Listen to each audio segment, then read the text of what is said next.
po sa bawat isa. Tayo po ay patuloy na mag-aaral ng salita ng Panginoon sa oras na ito. Pero bago ang lahat, tayo po muna ay umawit sa Panginoon. Isang awitin. Marahil lang nakararami ay alam ang awitin na ito. I open my heart. I open my heart, Lord, fill it with nothing but you. I open my heart as the old gives way to the new. Cleanse me with your holy fire until all that remains is the earnest desire to open my heart and be filled with nothing but you.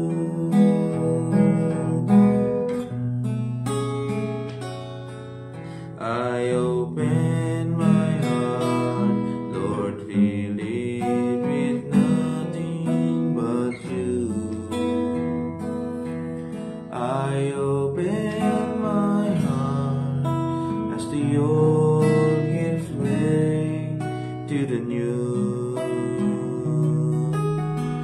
Cleanse me with your holy fire as the gold that remains is the earnest desire to open my heart and be filled with nothing but you.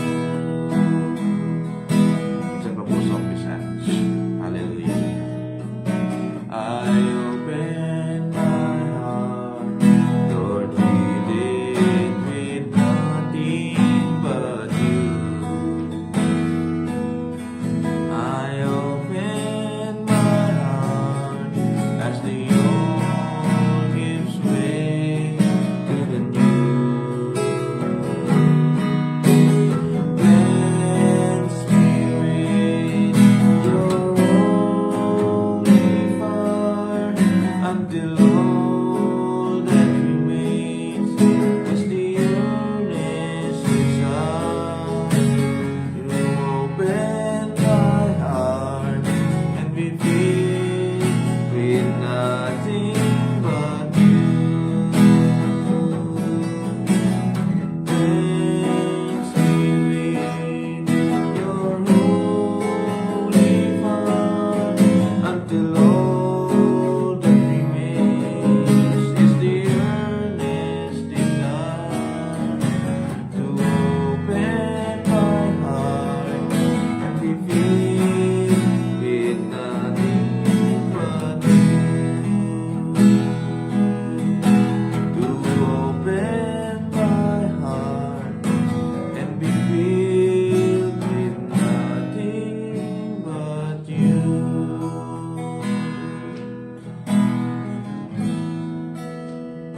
Hallelujah. Aming Ama, salamat po sa oras na ito. Patuloy po kaming lumalapit sa inyong harapan. Samahan niyo po kami sa aming panandaliang pag-aaral. Nawa ang gagawin namin ito, O Diyos, ay maging kapurihan sa inyong pangalan. Magdulot, Panginoon, ng kaunawaan tungkol sa inyong salita. Tungkol sa inyo, Panginoon, higit sa lahat, O Diyos, ay magamit ito upang matibay ang pananampalataya ng bawat isa. Salamat po sa inyo, Panginoon. Tuloy po kayong mataas sa aming kalagitnaan. Sa tulong ng Santong Espiritu ay samahan niyo po kami. Ang pagkakataon na ito, O Diyos, ay hindi masayang. Salamat po, O Panginoon, kayo po patuloy na mapapurihan sa aming kalagitnaan. Sa pangalan ni Jesus. Amen. Hallelujah.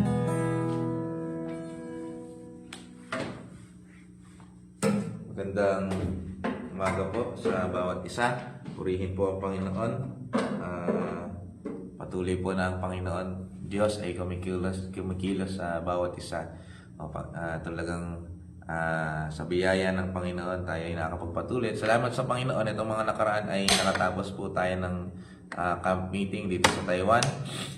Talagang napakaganda ng ginawa ng Panginoon. Panibagong karanasan, panibagong level ng pagkilos ng Diyos at talagang bawat isa ay umuwi na dala ang patotoo na ang bawat isa ay sinamahan ng Panginoon. Kapasalamat din po kami sa Diyos sa panalangin na inyo pong kinaloob. At ang tagumpay na aming naranasan noong panahon na iyon ay tagumpay rin po ng bawat isa na nakiisa sa panalangin. Salamat din sa Panginoon dahil sa araw po na ito ay nagdaos po ng, hindi pala araw na ito, kahapon ay nagdaos po ng 10th year anniversary, isa pong church natin dito sa DFC Taiwan. Mula sa umpisa na panguna ng Pastor Anthony, no, at kasama ng mga kamanggagawa niya, kasama ng kanyang asawa, no, at kapwa pastor na Pastor Jomar at si Pastor Jasper. Ngayon naman po sa panguna ng Pastor Jasper ay nagdaos po ng 10th year anniversary, no, ang DFC Chongli, at ang bisita po natin ngayon dito ay ang Pastor Luis. Kaya kasama natin sila dito sa Taiwan. Kahapon ay nagamit sila ng lubos ng Panginoon. Itong dalawang nagdaang araw, itong Sabado Revival hanggang sa kahapon. At talagang ang bawat isa ay napagpala. Kaya salamat po sa Panginoon. Aral lang po tayo ng saglit patungkol sa isang bagay, patungkol sa presensya ng Panginoon na magbibigay sa atin ng onting kaunawaan patungkol sa kanyang pagiging Diyos at sa tindi ng kanyang presensya. Basa tayo ng isang talata sa Hebreo chapter 12 verse 28 to 29. Pero babasahin ko po ito sa English. Hebreo chapter 12 verse 28 to 29. Sige, babasahin ko na lang rin po sa English at sa Tagalog. Hebreo 12 or Hebrews chapter 12 verse 28 to 29. Basahin ko po sa English na at sa Tagalog. Sabi dito, "Therefore, since we are receiving a kingdom that cannot be shaken, let us be thankful and so worship God acceptably with reverence and awe, for our God is a consuming fire." Sa Tagalog po, sabi dito, "Kaya magpasalamat tayo sa Diyos dahil kabilang na tayo sa kaharian niya na hindi nayayanig. Sambahin natin siya sa paraang kalugod-lugod na may takot at paggalang sa Kanya. Dahil kapag nagparusa ang ating Diyos, ito'y parang apoy na nakakatupok." So focus tayo dun sa salita na binanggit dito na ang ating Panginoon is a consuming fire. The consuming fire. Ang Panginoong Jesus ay ang Panginoong Diyos na lumang tipan sa pamumuno ni Moses nung sila ay nakalabas sa Ehipto. May tagpo doon sa Exodus chapter 19 na bababa ang Panginoong Diyos, kanyang presensya sa Mount Sinai.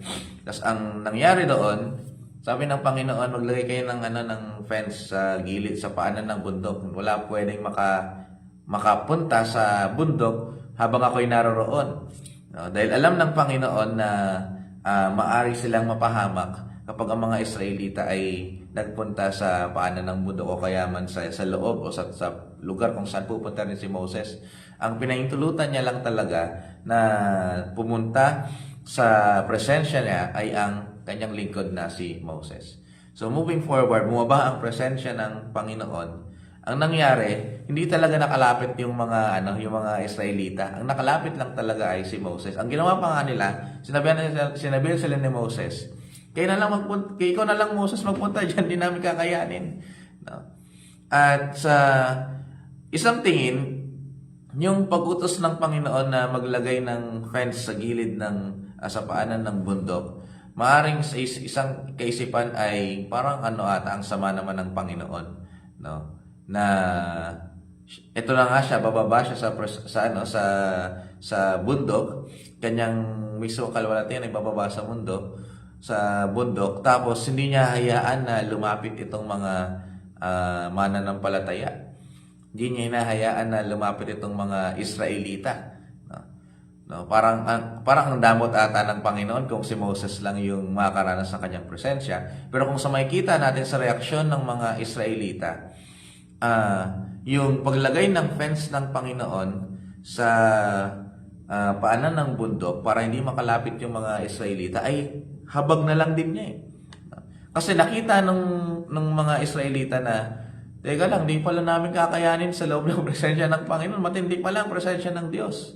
No? Kaya yung fence na iyon ay habag ng Panginoon to make sure na wala talagang makakapasok, no, na Israelita sa maliban kay Moses sa kanyang presensya, dahil nga alam niya na ikapapahamak nila ito.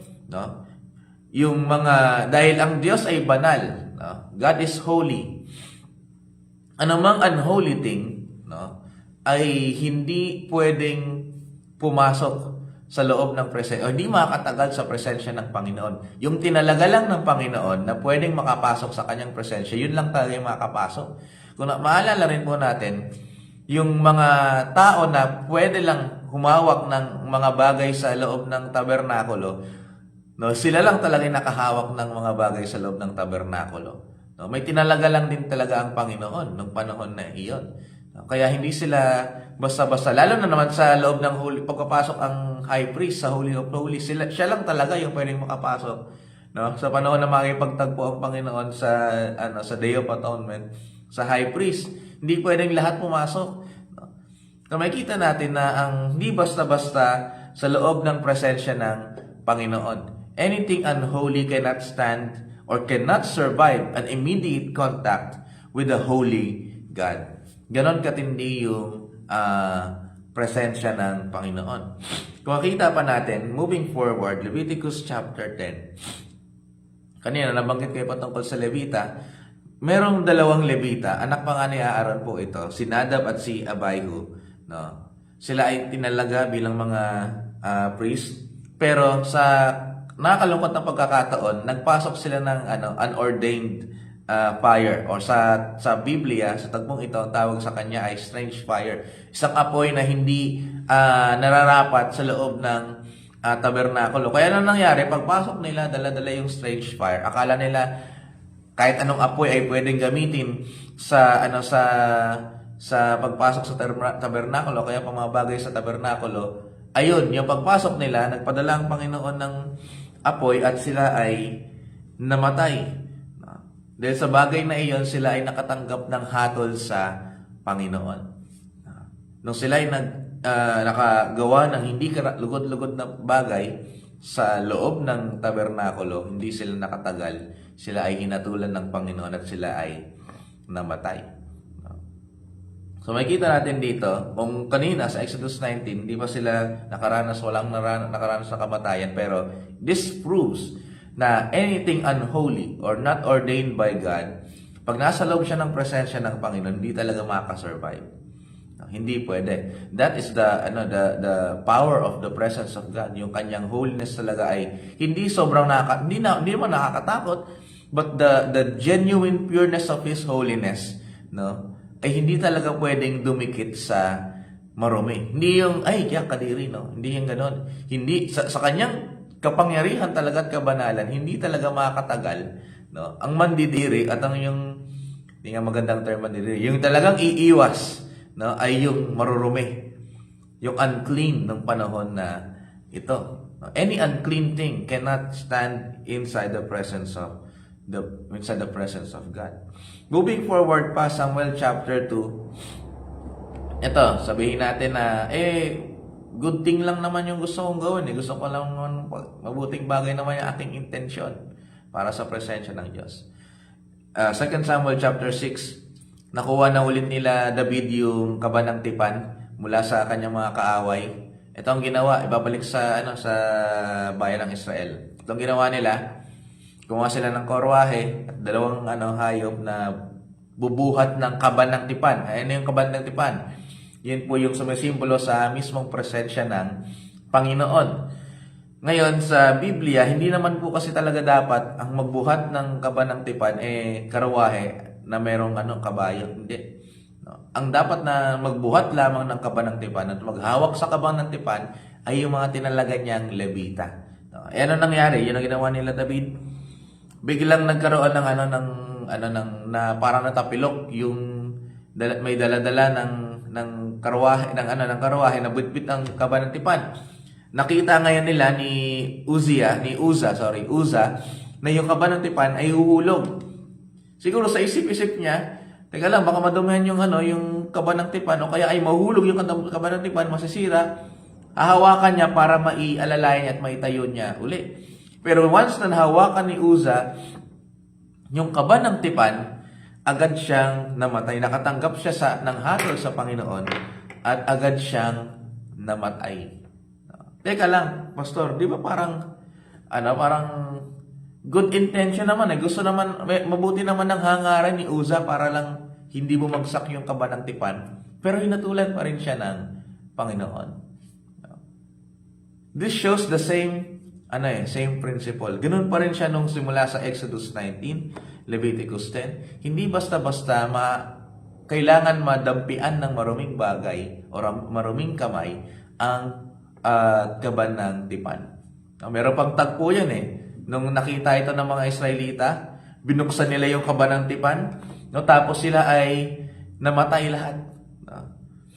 Ngayon, kung titignan natin, parang sa mata ng Panginoon, mas marumi pa yung kamay na makasalanan, at unqualified na tao kesa sa lupang babagsakan ng kaba ng tipan. Parang mas marumi pa ata to kesa dun sa lupa. And kung tutusin, ang lupa kasi lupa lang talaga siya. Yun na siya mula nung siya ay nilalang. Yun na yung lupa. Ang lupa naman ay yun lang din talaga, wala siyang wala siyang buhay. Yun na talaga, lupa lang talaga eh. Mula nung siya ay nilalang, lupa na. Pero nung tayo ay nilalang, tayo ay nagkasala, lumayo sa Panginoon, tayo po ay marumi. Kaya nung hinawakan ng isang marumi at unqualified na kamay ang presensya ng Panginoon, sumisimbolo sa presensya ng Panginoon, kaba ng tipan, siya ay nakatanggap ng hatol. Which supports the thing that I have been saying from the start. Hindi pwedeng makatagal o hindi makasurvive ang anumang unclean, unholy thing sa loob ng presensya ng Panginoon. Isa pa, mali yung paraan nila. Mali yung paraan nila ng pagbuhat ng presensya ng Diyos. Hindi ayon sa nais ng Panginoon. Ngayon, marami ang nagsasabi na mga skeptics o kaya mga hindi naniniwalang may Diyos o kaya ay mga mamak, kaya magandang term doon, yung mga nanguhusga sa reliyon. Iniisip nila na yung Diyos nyo ng Old Testament iba nung Diyos ng New Testament. Yung Diyos nyo ng Old Testament napakasama, napakatindi, stricto, pumapatay, ang Diyos nyo mamamatay tao, kasi nga ang tindi ng mga nangyayari sa Old Testament. Pero moving forward, pagpasok ng New Testament, ito yung nangyari. Acts chapter 5. Bago dumating sa Acts chapter 5, ang Panginoong Jesus ay muling nabuhay, bumalik sa pagpiling ng Panginoon. Acts chapter 2, bumaba ang Holy Spirit, napuspos sa mga mananampalataya, nangaral si Apostol Pedro, marami ang nakakilala, nabuo ang tinatawag nating early church. Ang early church na ito ay puno ng puspos ng banal na Espiritu, at nagkakasama-sama, nagkakatipon-tipon, at dumating sa point na sila ay talagang napagpala, nanampalataya at inalay ang buhay sa Panginoon. Ang ginawa nila, yung ilang sa mga mananampalataya ay nagbentahan ng mga ari-arian, nagbentahan ng lupa, bayat lupa, para ang lahat ng mga kasama nilang mananampalataya ay magkapare-parehas ng yaman, o kaya magkapare-parehas ng kakayanan, o kaya ng hawak na pera, o kaya naman ay makapagbigay para sa kanilang pagkain. Ngayon, may dalawang tao o mag-asawa na nakaisip ng ganito, si Ananias at si Sapphira. Naisip nila ganito. Siguro benta natin yung ating lupa, ating ari-arian. Tapos itabi natin yung kalahati at sabihin natin na ito po yung buo naming pinagbentahan. Bigay natin sa mga apostol, sabihin natin ito yung buo, pero kalahati lang talaga iyon. Ano nangyari? Namatay po itong dalawang ito. Kaya nga, tingnan natin Acts chapter 5. Basahin na lang natin po dun sa Acts chapter 5. Ganda yung sinabi ni ano dito Pedro, Acts chapter 5. Sa verse, tayo dito, Acts chapter 5, verse 4. Sabi dito, sa Acts chapter 5, verse 4. Sabi dito ni Pedro. O kaya, basahin na natin sa verse 3. Verse 3 hanggang verse 4. Chapter 5, verse 3 and verse 4 ng Acts. Agad namang nagtanong si Pedro, Ananias, bakit ka nagpalinlang kay Satanas? Nagsisinungaling ka ba sa banal na espiritu dahil binawasan mo ang pinagbilhan ng lupa ninyo? Hindi ba't ikaw ang may-ari ng lupang iyon bago mo ibenta? At nang maibenta na, hindi ba't nasa iyo ang pagpapasya kung ano ang gagawin mo sa pera? Bakit mo pa nagawa ang ganito? Nagsinungaling ka hindi lang sa tao, kundi lalong-lalo na sa Diyos. Pagkatapos na marinig yun ni Ananias, patay siya. Ang ganda ng sinabi ni Apostol Pedro dito. Wala namang nangyaring wala namang nangyaring, okay, kayo mga mananampalataya, dapat lahat kayo magbenta ng ari-arian. Hindi po, voluntary po nilang ginagawa yung bagay na iyon. Ito namang dalawang ito, naisip nila na, baka mamaya, nakakahiya naman tayo, hindi tayo magbenta, no? Pero ibenta natin, kaso nga lang, itabi natin yung kalahati, no? Kita yung insurance. At sinabi ng Apostol Pedro, ikaw naman yung may-ari ng lupa, ba't yung nag-isip ng ganyan? Ba't ka pa nagsinungaling? Pwede mo nang pagpasyan kung anong gagawin mo doon, pero ba't ka pa nagsinungaling? Hindi lang sa tao, kundi sa Diyos. No? Nagsinungaling ka sa banal na Espiritu. Nagsinungaling siya within the presence of God at nakatanggap siya ng hatol. Same principle pa rin nung dun sa Old Testament. Meron pa yung unang namatay, yung si Ananias ang unang namatay, nung pangalawa, si Sapphira na. No, hinanap niya yung asawa niya, wala siyang kamalay-malay sa nangyari sa kanyang asawa, pero nagsinungaling din siya at sinabi ni Pedro sa kanya, verse 9, kaya sinabi ni Pedro sa kanya, bakit nagkaisa kayong mag-asawa na subukan ng Espiritu ng Panginoon? Tingnan mo, nandiyan na sa pintuan ang mga binata na naglibing sa asawa mo at bubuhatin ka rin nila para ilibing. At yun nga, namatay. Actually nga, habag na lang din to ng Panginoon no, na hindi sila sabay na namatay at a different time and at a different place. Marahil nagbigay ang Panginoon ng pagkakataon na si Sapphira ay maligtas pa, pero hindi talaga umubra. Siya ay nagkasala pa rin sinungaling sa presensya ng Panginoon. Yan nga, nakatanggap siya ng hatol. So, mula Old Testament hanggang New Testament, parehas lang din yung nangyari. If there is an unclean thing or sin inside the presence of God, hindi po ito makakasurvive. Makakatanggap ito ng hatol. At ano yung tanggap ng hatol ng kasalanan? Ang kabayaran ng kasalanan ay kamatayan. Ayun, going backwards sa New Testament, sa panahon ng Panginoong Hesus, mayroong kakaibang nangyari. Nung ang Panginoong Hesus ay naririto sa lupa, siya na mismo yung the Lord God revealed. Reveal niya kung sino ang Panginoon. No? Siya mismo yung tinatawag natin sa John chapter 1, and dwelt within us, tabernacle. Sa pinaka root term nun ay tabernacle. Siya yung mismo naging parang tabernacle. Dala-dala niya ang presensya ng Panginoon. Pero nung nandito ang Panginoong Hesus at naglalakad siya sa kalye, hindi nagtutumbahan yung mga tao para na namamatay. Pag hinahawakan niya yung tao, hindi siya namamatay. Isa pa nga, kung naalala ko lang din, sa Isaiah chapter 6, nung si Isaiah ay napunta sa throne room ng Diyos, no? Ang una niyang nabanggit ay kahabag-habag siya, kaawa-awa siya. No? Nakita niya yung kanyang karumihan, no? At nakita niya na hindi niya, kawawa siya. No? Sa kanyang karumihan, nakita niya na siya ay kahabag-habag. Woe to me! Pero ang ginawa ng isang anghel, kumuha ng baga sa altar. Pag sinabi nating altar, doon ginagawa yung sakripisyo. Kumuha ng baga sa altar at dinampi sa labi ni Isaiah at siya ay naging malinis. No?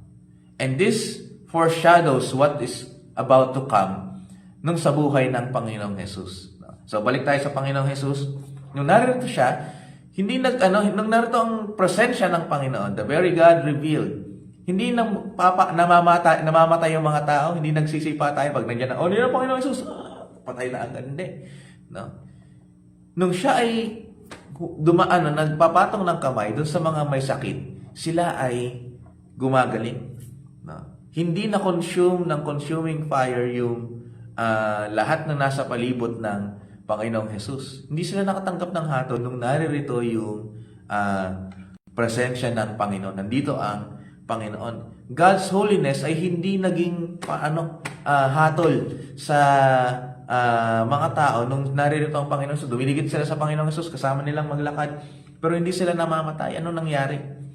Bakit ganun ang nangyari nung panahon na ito? No? Yung mga may ketong na tinuturing sa batas, no? Sa Law of Moses na marumi, nung hinawakan ng Panginoon ay gumaling, hindi namatay. Ano ang nangyari? Bakit yung mga masasama o kaya yung mga makasalanang tao ay hindi na-consume dahil sa nung ang Panginoong Yesus ay narito sa lupa? Kasi kung titignan natin sa Biblia, nung ang Panginoong Yesus ay narito sa lupa, siya ang naging mediator natin between us man to the Holy God Himself. Siya yung naging tagapamagitan.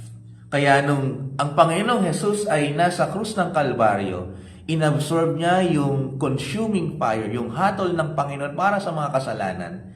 No? Instead na tayo yung tumanggap ng hatol na iyon. Kung titignan nga natin sa Romans chapter 3 verse 25, babasahin ko po sa English at Tagalog. Babasahin ko po muna sa English. Whom God put forward as a propitiation by His blood to be received by faith. This was to show God's righteousness, because in His divine forbearance He had passed over former sins. Sa Tagalog, isinugon si Kristo Jesus sa mundo para ialay ang kanyang buhay nang sa ganoon mawala ang galit ng Diyos sa atin, at sa pamamagitan ng kanyang dugo ay mapatawad ang ating mga kasalanan kung sasampalataya tayo sa Kanya. Ginawa iyon ng Diyos para ipakita na matuwid siya. Noong unay nagtitimpi siya at pinalampas ang mga kasalanang ginawa ng mga tao, kahit na dapat sana'y pinarusahan na sila. Yung salitang sa English yung propitiation, para siyang lightning rod.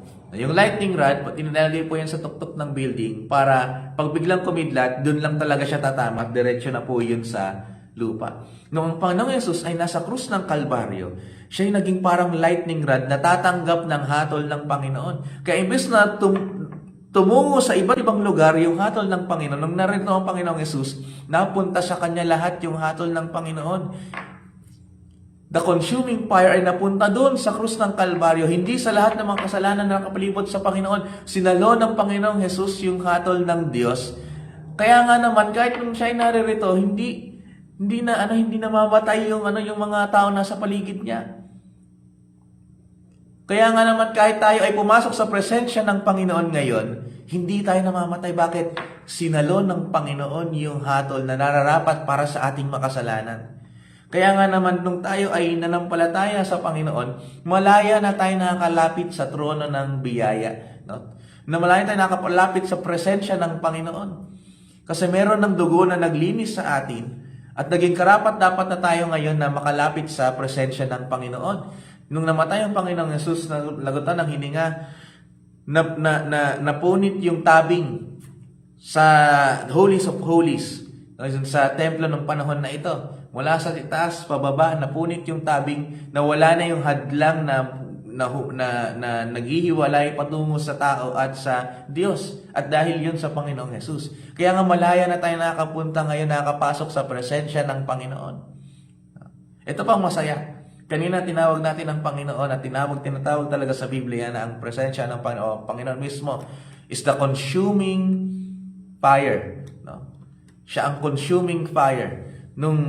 Ano naman siya ngayon, nung umpisa parang nakakatakot yung consuming fire. Ngayon, nung tayo'y mananampalataya na, no? Whenever we are inside the presence of God, sa tuwing tayo nasa presensya ng Panginoon, nag-ooperate pa rin yung consuming fire. Basa tayo ng isang talata sa Biblia. No? Basahin natin yung Isaiah chapter 33, verse 14 to 15. Second Corinthians 3:8. 2 Corinto chapter 3, verse 8. At malapit na po tayo matapos. Pasensya na po sa overtime. 2 Corinto, 2 Corinthians chapter 3, verse 8. Sabi dito, basahin na rin natin ang hanggang mula basahin na lang natin mula sa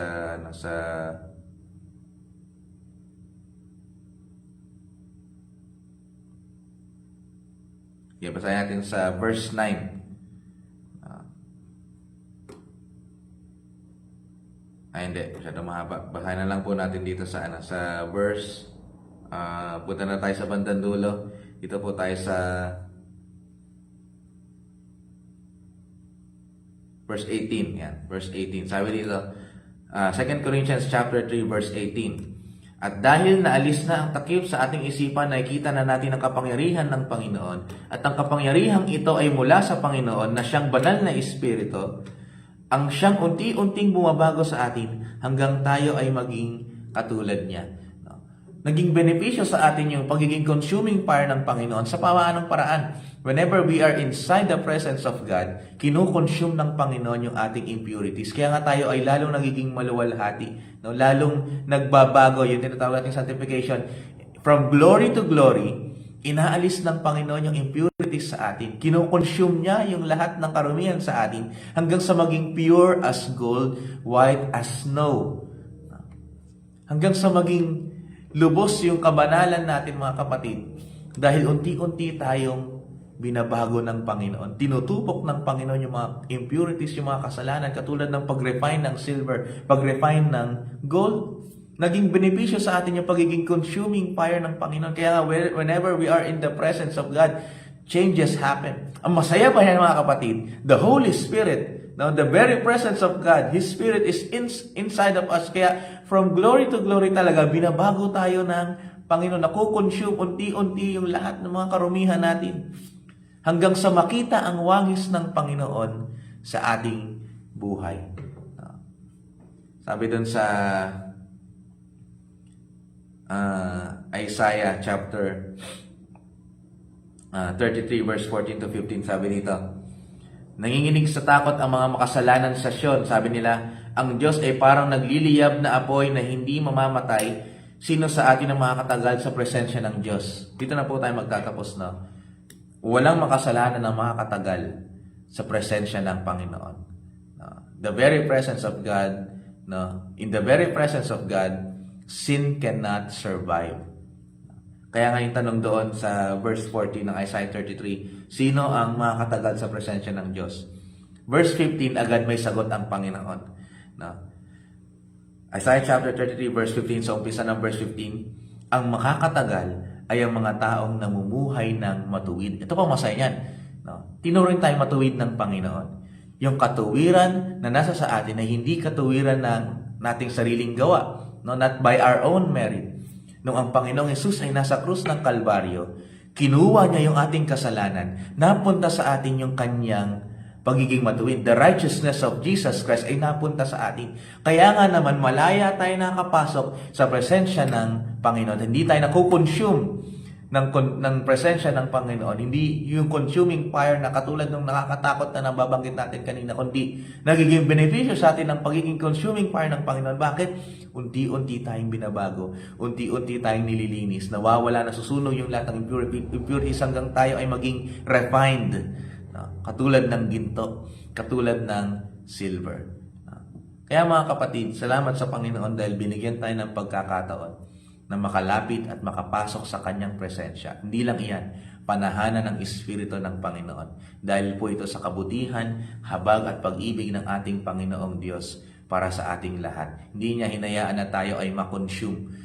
Binigyan niya tayo ng pagkakataon na hindi makonsume ng kanyang kabanalan, kanyang kalwalatian.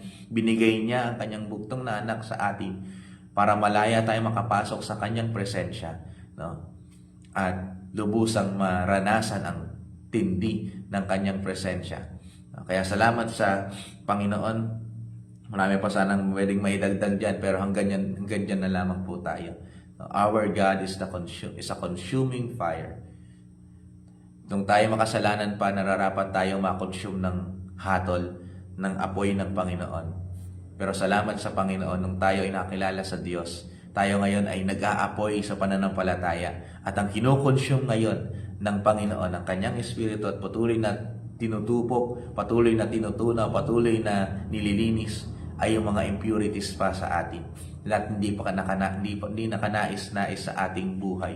Unti-unting tinutupok para maging makita, mas lalong makita ang wangis niya sa atin. Salamat sa Panginoon, tayo manalangin. Aming Ama, salamat po sa inyo sa oras na ito. O Diyos, isa pa sa dapat naming maunawaan, O Panginoon, ay hindi dapat namin baliwalain ang inyong presensya, o kaya ay hindi dapat namin bastusin ang inyong presensya, Panginoon. Katulad ng sinabi, Panginoon, sa inyong salita, binasa namin kanina sa Hebrews chapter 12, therefore, since we are receiving a kingdom that cannot be shaken, let us be thankful and worship God. Maging mapagpasalamat kami at sambahin kayo, Panginoon. Yan, nagagawa namin, pero minsan nakakalimutan namin na gawin ang bagay na iyon with reverence and awe, na may buong paggalang, O Diyos. Help us to remember to worship you with reverence and awe. Dahil, Panginoon, hindi laruan ang aming sinasamba, hindi ano pa mang pipitsuging bagay. Kayo, Panginoon mismo, ang inyong presensya, O Diyos, ay hindi basta-basta. Kaya dapat kami magpasalamat, sambahin kayo ng lubos, O Diyos. Dahil binigyan nyo kami ng pagkakataon na makapasok sa inyong presensya ng malaya dahil sa ginawa ng Panginoong Hesus. Salamat po, Panginoon. Tinataas ko po ang bawat isang nakikinig sa oras na ito. Pagpalain niyo po ang bawat isa sa lahat ng kanilang gagawin. O Diyos, ay ingatan niyo po sila. Panginoon, patuloy niyo silang palakasin. Patuloy niyo po silang samahan. Saan man sila gagawin, magtrabaho man, mag-aral man, o iba pang mga bagay. Samahan niyo po sila, O Diyos. Patuloy na magrema pa ang inyong mga salita sa oras na ito. Pagyamanin niyo pa ito, Panginoon, ko dahil sa ganang amin, Panginoon, napakakulang yung aming maipagkakaloob na aral, O Diyos, patungkol sa inyong mga salita. Pero sa tulong ng inyong Santong Espiritu, mapagyaman pa po ito, Panginoon. Ang mensahe na pinagkaloob niyo po sa amin sa oras na ito ay mapagyaman pa. Nang sa ganoon, mas lalo pa namin maunawaan, O Panginoon, yung tindi ng inyong presensya at yung tanggap naming benepisyo dahil sa ginawa ng Panginoong Hesus dito sa krus ng Kalbaryo. Salamat po, Panginoon, sa inyo. Pinupuri po namin kayo at pinasasalamatan at dinadakila, O Diyos, sa inyong lahat ng papuri. To you be all the glory and thanks. In Jesus' name we pray. Amen. God bless po sa bawat isa. Pagpalain po ang bawat isa ng Panginoon. At patuloy po na saan man po kayo naroon. Samahan po kayo ng Diyos. Binabati ko po kayo sa lahat ng narito sa Taiwan na nakikinig, sa Pilipinas, sa ibang bansa, sa Egypt, sa Middle East, sa Dubai, sa Kuwait, sa Qatar, sa South Korea. Pagpalain po kayong lahat ng Panginoon. Sa Singapore, pagpalain po kayong lahat ng Panginoon. Sa iba pang mga bayan, sa iba pang lugar. Sa Europe pa pala. Sa iba pang lugar na hindi ko na po nabanggit, pagpalain po kayong lahat ng Panginoon.